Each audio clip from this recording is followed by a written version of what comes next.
Bonjour, bienvenue à Culture Hebdo. Aujourd'hui, on se retrouve pour parler d'une femme.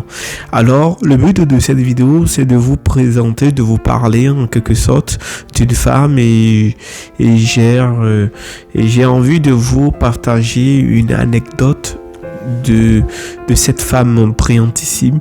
Alors, je ne connaissais pas cette dame, cette femme forte et spirituellement parlant.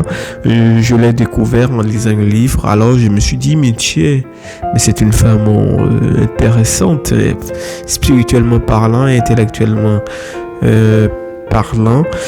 Et même si je reconnais que je suis sapiosexuel, je suis intéressé par l'intelligence féminine. Alors, et aussi je suis attiré par l'intelligence féminine. Alors, je me suis dit, il faut que je creuse pour en savoir plus sur cette femme. Et j'ai rajouté une dizaine de livres pour avoir une appréhension, une connaissance biographique et historique de cette dame. Et je me suis dit, mais tiens, elle sort du lot. Cette femme n'est rien d'autre que Rabia el-Adawiya. Elle est née dans les années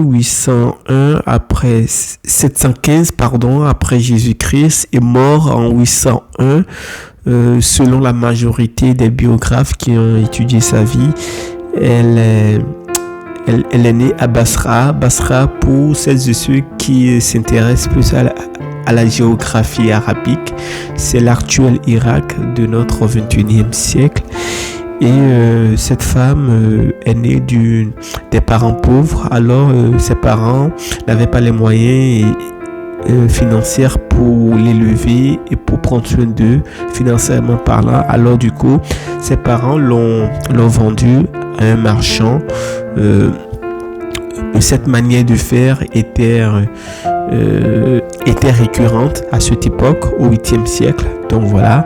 Et par la suite, elle a vécu la majeure partie de sa vie d'adolescente chez ce marchand. Et après, elle a été libérée. D'aucuns disent que le marchand l'a libérée compte tenu du fait que le marchand a constaté que Rabia el-Adawiya, c'était une femme qui était attachée sincèrement à la religion. C'était une femme qui priait tout le temps. Donc voilà, le marchand l'a libérée. Mais d'aucuns, la majorité disent que c'était un riche Irakien qui l'a libérée en payant une somme forfaitaire à ce marchand. Alors, Rabia el-Adawiya, on disait d'elle qu'elle avait l'habitude de dire, je cite, lorsqu'elle prie Dieu, elle dit, mon bien-aimé, si je t'adore réellement, pas peur d'être en enfer, alors jette-moi en enfer. Et si je t'adore par convoitise du paradis, alors prive-moi de ce paradis. Mais si je t'adore juste pour te plaire à toi seul en toute sincérité, alors accorde-moi une beauté venant de toi. Fin de citation. Les biographes qui ont étudié la vie de Rabia disent que c'était une femme qui sortait du lot. C'était une femme mystique, de telle sorte que durant toute sa vie, elle ne s'est pas mariée. Elle s'est privée de quelques plaisirs modèles. Elle a pris l'engagement de ne jamais se salir intimement parlant. Elle a pris l'engagement de se priver des plaisirs terrestres, des plaisirs intimes, des plaisirs afin de garder précieusement son corps et son esprit le jour de la résurrection. Rabia el-Adawiya a une connotation de l'adoration que nous, on n'a pas. C'était une femme mystique, une femme qui priait beaucoup, une femme qui s'est privée des plaisirs charnels, comme je l'ai dit, une femme qui était tout le temps en train d'évoquer Dieu. elle avait l'habitude de dire, d'après les historiens, que lorsque vous êtes en communion avec Dieu, c'est-à-dire en prière, et si vous êtes en prière et que vous avez 2 secondes d'inattention, cela prouve que vous le faites juste par contrepartie et non pas amour sincère. Pour Rabia, le fait de ne pas être attentif lorsqu'on prie ou d'avoir des pensées ailleurs, ça prouve que vous ne le faites pas par amour pour son bien-aimé. Parce que Rabia avait l'habitude d'appeler Dieu, pas Dieu, mais avait l'habitude de dire mon bien-aimé lorsqu'il mentionne le nom de Dieu.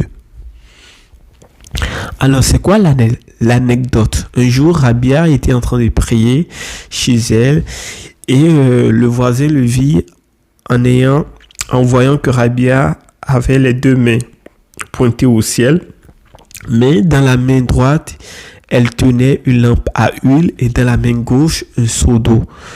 Le voisin, étonné, se précipita vers la porte de chez elle et toqua à sa porte.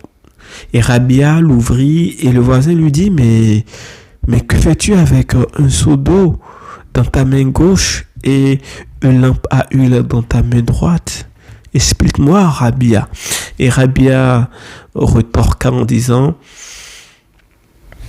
la lampe à huile dans ma main droite, c'est pour brûler les jardins du paradis et le seau d'eau, c'est pour éteindre le feu de l'enfer.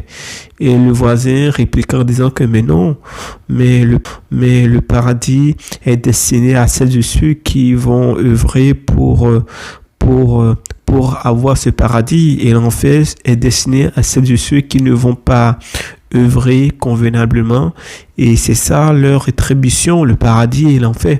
Et Rabia répondit en disant que j'ai horreur de constater que les gens de ma communauté prient Dieu par peur d'entrer en enfer et prient Dieu par convoitise pour entrer au paradis, alors que moi, Rabia, je trouve cela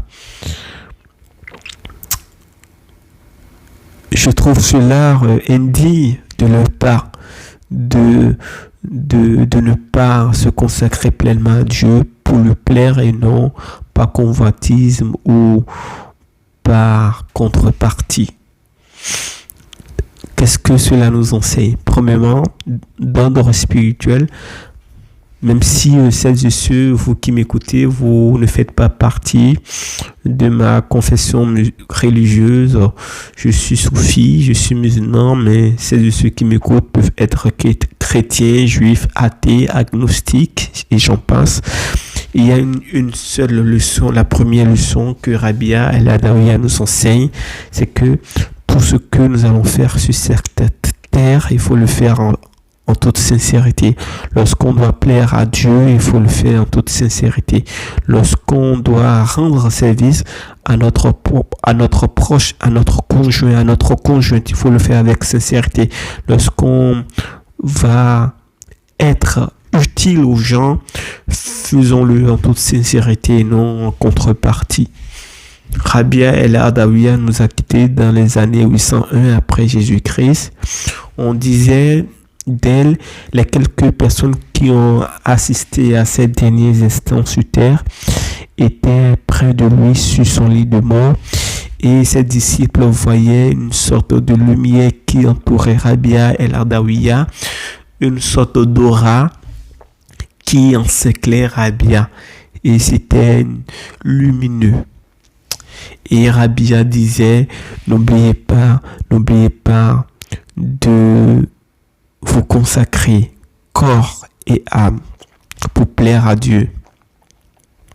Privez-vous des désirs charnels, privez-vous des désirs mondains et consacrez-vous pleinement à mon bien-aimé, à Dieu. Même si certains soufis ne sont pas tellement pour le fait que Rabia ne s'est pas mariée, parce que c'est c'est une obligation pour tout homme, pour toute femme dans notre religion de se marier. Mais Rabia n'était pas comme les autres femmes. Elle avait une autre dimension d'ordre spirituel bien détaillée de comment vivre pour plaire à Dieu. Alors, j'espère que l'anecdote vous a plu. Je vous donne rendez-vous pour très bientôt. N'oubliez pas de vous enrichir intellectuellement. N'oubliez pas de vous embellir intellectuellement, car la beauté intellectuelle est impérissable et la beauté physique est périssable. Pour celles et ceux qui veulent creuser sur la vie de Rabia El-Adawiya, il y a un film qui est sorti dans les années 93.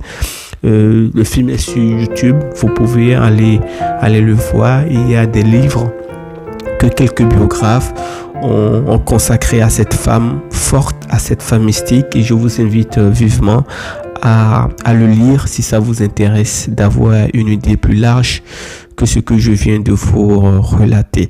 À très bientôt. C'est votre cher et humble serviteur Souleymane. Merci du fond du cœur.